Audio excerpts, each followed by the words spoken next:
So ఈ సినిమాలో యాలాలో యాలాలో అన్న బ్యూటిఫుల్ పాటని మనకు అందించినటువంటి మా ఆనంద్ శ్రీరామ్ గారికి సాదరంగా వేదిక మీదకి ఆహ్వానం పలికేస్తున్నాం.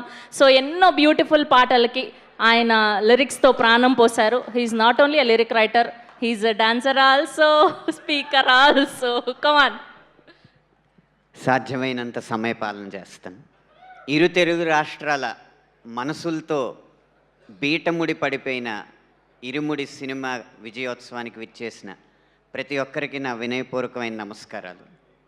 శివ నిర్వాణ గారు చాలా గురుతర బాధ్యత ఈ సినిమాలో నాకు అప్పచెప్పారు. ఒకటి, ఈ ఇరుముడి అసలైన కథని మొదలుపెట్టే ముందు వచ్చే పాట, ఈ ఇరుముడి అద్భుతమైన కథని ముగించే పాట నా చేత రాయించి నాకు నా ప్రస్థానంలో ఒక గొప్ప అదృష్టాన్ని నాకు అందించారు. శివ నిర్వాణ గారు లాంటి దర్శకులకి మాత్రం ఎప్పుడు విజయం రావాలని నేను కోరుకుంటూ ఉంటాను. కారణం ఏంటంటే వారు స్వతహాగా పాటలు రాయగలరు. ఒకవేళ వారి సినిమా విజయవంతం కాకపోతే వచ్చి మా పొట్ట కొడతారు. కాబట్టి వారికి ఎప్పుడూ కూడా విజయాలు రావాలని మనస్ఫూర్తిగా కోరుకుంటున్నాను. మా రంగంలోకి వారు ప్రవేశించకుండా వారి సినిమాలకు మాత్రమే వారి పాటలు రాయాలని మనస్ఫూర్తిగా కోరుకుంటున్నాను.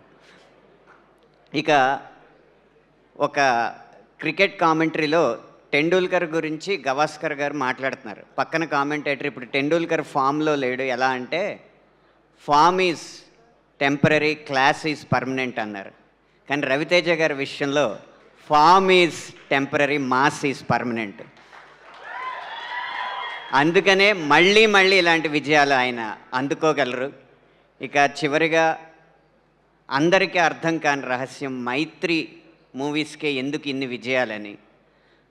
దర్శకులు, నిర్మాతలు, పాలకులుగా, నటీ నటవర్గం, సాంకేతిక వర్గం, పాలితులుగా ఉండే సంస్థలు కొన్ని ఉంటాయి. అవి పాలకుల ఆదేశాలు గట్టిగా ఉన్నప్పుడు, పాలకులు గట్టిగా ఉన్నప్పుడు విజయవంతం అవుతాయి.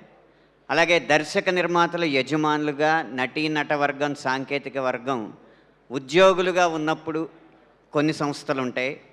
వారిచ్చే జీతాలను బట్టి ఆ సినిమా విజయాలు ఆధారపడి ఉంటాయి. కానీ ఒక్క మైత్రి సంస్థ మాత్రమే అందరూ భాగస్వాములుగా, తమ వ్యాపార భాగస్వాములుగా భావిస్తారు. కాబట్టి ఈ విజయం మాకు లాభం అని చెప్పి అందరూ పనిచేస్తారు. అందుకే ఇన్ని విజయాలు వారికి అందుతున్నాయి. అలాంటి గొప్ప సంస్కృతిని ఈ పరిశ్రమకు పరిచయం చేసినందుకు మీ విజయాలు వెనక ఉన్న ఈ వినయానికి మనస్ఫూర్తిగా నమస్కరిస్తూ ముగిస్తున్నాను. Thank you so much Anant గారు. ఇలానే మీరు ఎన్నో అద్భుతమైన పాటలు మాకు అందించాలని మనస్ఫూర్తిగా కోరుకుంటూ